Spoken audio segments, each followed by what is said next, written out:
Je passe à la troisième question donc, qui également vient du CAC 41, qui va porter cette fois sur les questions d'alimentation et des sols. On va pouvoir reprendre exactement là où vous avez terminé, madame. Pardon? Non, pardon. Le prochain. Oui, pardon, c'est vous qui commencerez. Oui. Donc, je reviens là-dessus. Donc, l'alimentation. La permaculture aujourd'hui propose de mettre en place des écosystèmes résilients en préservant les sols et en s'inspirant du modèle de fertilité des espaces naturels, en particulier de la forêt. Sachant que la végétation et les arbres donc, sont capables de stocker 3 à 4 fois plus de carbone que l'atmosphère, devant l'urgence climatique, donc il a été question, et la chute de la biodiversité, de nombreuses initiatives sont possibles. Encore une fois, à l'échelle locale, telles que la préservation des terres arables, des espaces boisés et des zones naturelles, la création de coulées vertes, de ceintures maraîchères en périphérie des villes, et de forêts comestibles aux alentours, voire aux abords directs même des zones habitées. La souveraineté alimentaire locale est donc de plus en plus recherchée pour réduire les émissions de gaz à effet de serre, pour s'adapter aux chocs climatiques en cours et à venir, grâce à ces modèles donc venus de la permaculture, en tendant vers une résilience locale accrue et faire face aux risques potentiels d'effondrement.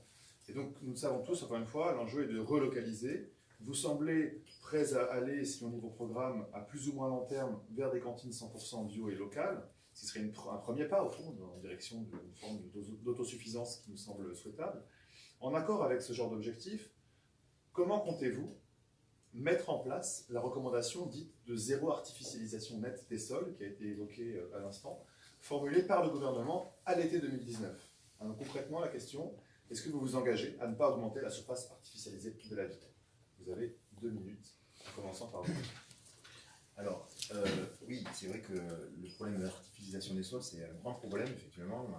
Il n'y a qu'à voir, tous les 10 ans, il y a l'équivalent d'un département qui est artificialisé, bitumisé, asphaltisé, donc il n'y a pas de problème, c'est un gros problème. Mais effectivement, là, pour le coup, ça ne sert à rien de... On peut regarder localement, mais moi je trouve qu'au niveau local, il y a beaucoup de zones qui ont été artificialisées, compris récemment. Je pense notamment à côté des Québécois, l'ancien Québécois.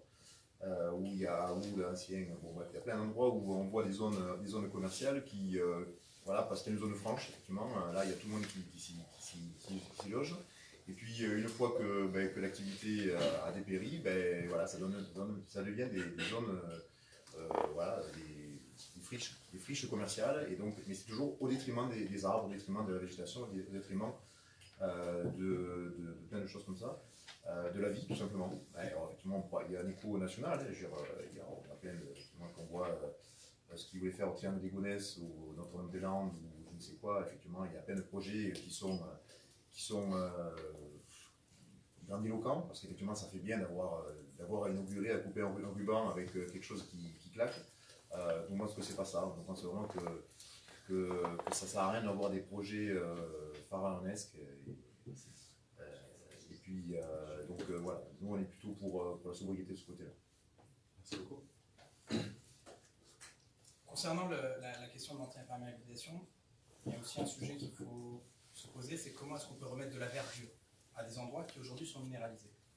Aujourd'hui, il y a un sujet majeur dans cette campagne, en réalité 2 sur lesquels je vais revenir. Le premier, c'est la question de l'Hôtel-Dieu avec la halle maraîchère et la volonté, quand on mettra la maison de la BD à la halle maraîchère, la volonté de créer, la maison de la BD, pardon, à l'Hôtel-Dieu, la volonté de créer une halle maraîchère pour créer des débouchés à cette ceinture nourricière qui, moi, m'est particulièrement chère parce que j'habite Douavienne, qui est au sud de la ville. On peut parler des jardins de cocagne, on peut parler d'arrêts paysans, etc. Il y a différents endroits où aujourd'hui, on a, si on crée des nouvelles débouchés, une capacité à étendre l'agriculture maraîchère dans notre ville, et j'insiste sur cette ceinture nourricière.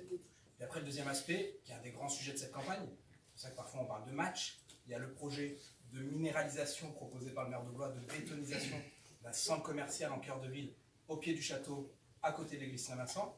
Puis nous, on a fait le choix, parce que c'est ça aussi, être responsable, c'est pas simplement être dans l'incantation, parler d'une coulée verte, etc., sans dire où on l'a fait, comment on l'a fait, qu'est-ce qu'on fait.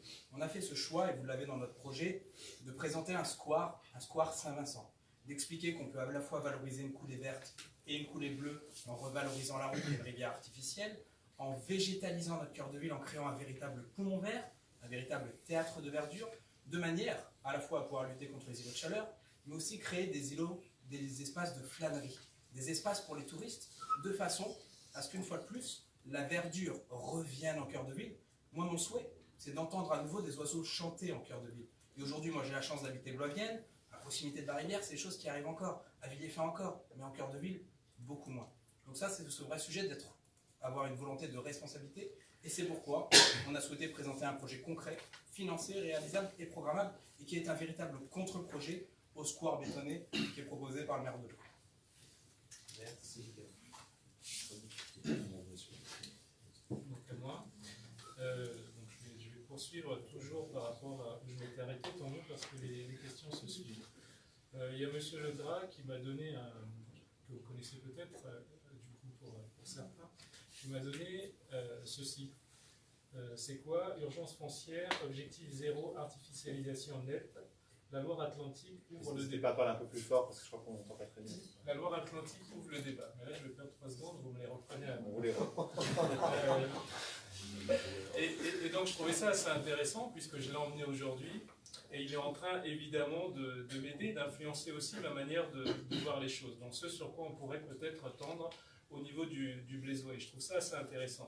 Donc, ça veut dire que derrière ça, et derrière votre question, il y a évidemment une loi qui existe, puisque c'est pris en application de la loi biodiversité de 2016 et le plan biodiversité, etc., etc. Ce qui est intéressant pour nous aujourd'hui dans ce que nous proposons, c'est quand même d'avoir une certaine logique et une certaine cohérence. Lorsqu'une personne est en difficulté dans son logement et qu'il a un problème de poumon et qu'à cause des passoires énergétiques ou des problèmes qu'il peut rencontrer, je vous citerai juste un endroit où on a ces problèmes-là, c'est aux Cornillettes, avec des logements vraiment insalubres. Lorsqu'il va à l'hôpital, et quand il revient de l'hôpital, il revient dans ces mêmes problématiques. Donc si on n'est pas en capacité à un moment donné de réfléchir globalement, de pouvoir se dire qu'il va falloir s'attaquer au logement, il va falloir s'attaquer aussi aux conditions de vie de chaque personne, et que l'écologie punitive ne peut pas exister aujourd'hui parce qu'il va falloir prendre en compte toutes les classes sociales, ça va être très compliqué. Donc moi j'ai envie de penser comme ça. Alors s'il y a des mesures à prendre sur les mesures centre-ville, très clairement, aujourd'hui, nous proposons en face, donc c'est ce que je disais juste après être interrompu, en face du parc d'Expo, on a la bouillie, et au niveau de la bouillie, il y a la possibilité que les producteurs puissent s'emparer de cet espace pour pouvoir travailler correctement et proposer des produits de qualité aux personnes. Merci beaucoup. C'est encore une fois, désolé. Je crois que je vais dérouler un fil. Donc vous gardez la phrase et je le reprends à vous. Alors, je vais essayer de répondre précisément à votre question. Comment parvenir à zéro artificialisation? Il y a des outils que mes collègues ne semblent pas connaître. Ce sont des documents réglementaires. Le plan local d'urbanisme, aujourd'hui à Blois, voté en 2013. Plan local d'urbanisme intercommunal demain, qui tient compte du plan local de l'habitat et qui s'appuie sur les prérogatives et les prescriptions du schéma régional, le SRADET. Donc zéro artificialisation 2030, je l'ai dit tout à l'heure. Donc tout ça intégré, ça compte pour l'habitat, pour l'économie, les zones repérées pour le maintien de l'agriculture et puis les zones protégées. Ensuite, il y a bien sûr localement nos espaces. Alors moi j'entends que la ville manque d'espaces verts, alors certains secteurs, certains quartiers probablement. La réalité c'est que nous avons 350 hectares de patrimoine végétal à Blois, 14 300 arbres, et que nous en avons replanté 600, donc c'est un bilan positif, sur ces 6 dernières années. Il faut poursuivre, et puis il n'y a pas que les plantations, il y a la végétalisation des façades, il y a ce que nous mettons en place là, cette année, rue Porte-Chartraine, avec des végétaux qui vont grimper sur les murs et traverser la rue, etc., etc.